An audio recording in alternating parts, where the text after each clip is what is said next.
Hi, I'm Kurt Granworks, and on today's episode of Granworks, I attempt to build two variations of a dowel maker jig, and they both fail. Stay tuned.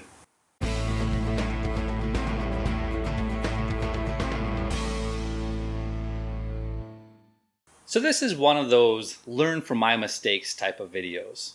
I was making a large or a wide panel for a dining table top, and I needed to align the boards on them for the glue up.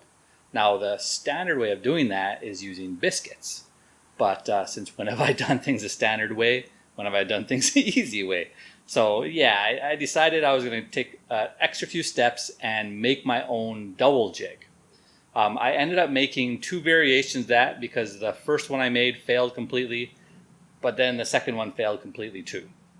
And that's what I wanted to show here was kind of the process of making something and where things go wrong sometimes with these projects. The first iteration of the jig was to have a dowel in it that would create a consistent spacing between the holes.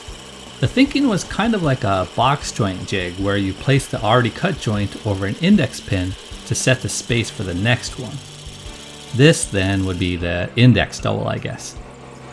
This design does make a somewhat one-use style jig since the spacing of the dowels will thereafter be set to whatever the distance is set to here, but considering this took only a very small amount of time to make, I figured I could always make a custom jig for every project if it worked. The first hole then needed to be a 1/2 inch for the dowel and only needed to go part of the way through. The second hole needed to go all the way through and was for the copper guide bushing. The guide bushing arrives in the form of a 1/2 inch copper tubing, which means that the outside diameter, and thus the size of the hole, needs to be 5/8 inch. It's worth noting now that the outside diameter of 1/2 inch copper pipe is pretty close to exactly 5/8 of an inch, so the fit was exceptional. One would think that that would mean that the interior diameter is precisely 1/2 inch since it's a 1/2 inch pipe, but, well, we'll talk about that a bit more later. Copper is a pretty soft metal, so a hacksaw would make fast work of it, but I had just bought a diamond tip metal cutting blade for my angle grinder and I was itching to try it out. Yep, like butter.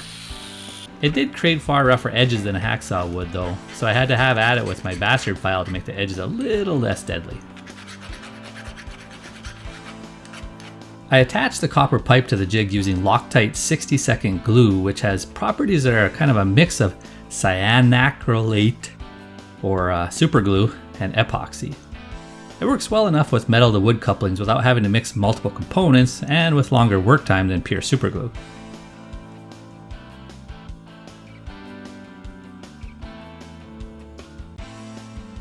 The index dowel is attached with plain wood glue. I then filed a flat spot on the index to give it a little room to breathe and mildly sharpened the tips for the same reason. The final step was to glue on a hardboard fence to the jig so that the dowels were always precisely offset from the face of the piece as well. I first tried that 60-second adhesive for that too, but that didn't work. The hardboard absorbed the glue much too fast for it to work, and after 60 seconds the glue was dry, but the pieces weren't attached.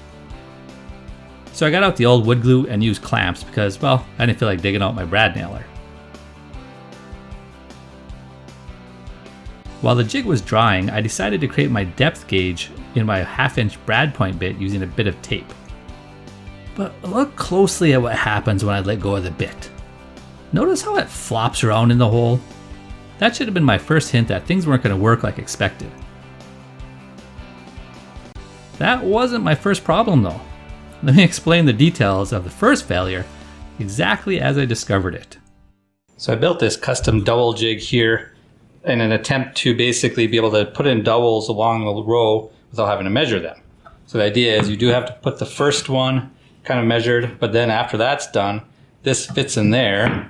I can then drill the next one, pop this out, put that down, drill the next one, and then you have a guaranteed consistent spacing all the way down. And so all I need to do is just match it on its other piece here. But that's where there's a problem, because in this case, to match it up, I have to put this one here And yeah, effectively I have to work backwards on the other side, and then it just messes up my spacing entirely. So this simply just won't work. Oof. Well, I thought I could still salvage this by cutting off the index dowel and just having the guide bushing.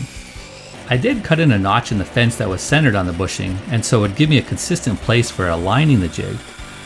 But nope. Here's past me again explaining the fatal problem.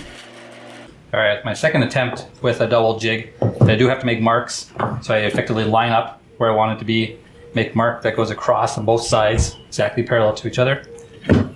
Then the idea is, well, it's the new one, which has basically a slot right in the center of that. I just have to go and center the, there we go. Find where it is, center it on there, and now I know this is centered on that. So the idea next then is clamp that into place. Take the half-inch brad point, put that down there and go. But here's where there's a problem. There's just too much play in that. So when I actually go to use this,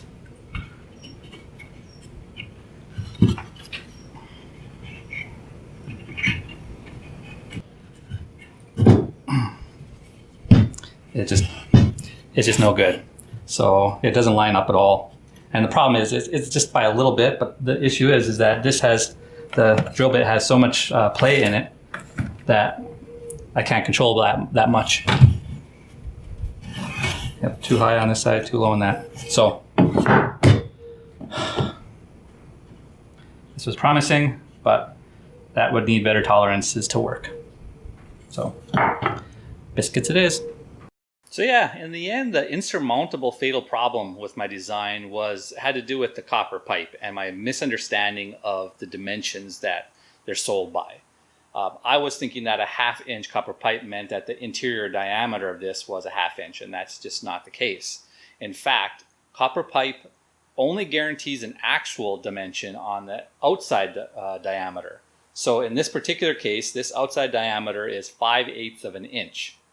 Now, this is an actual diameter, not a nominal one.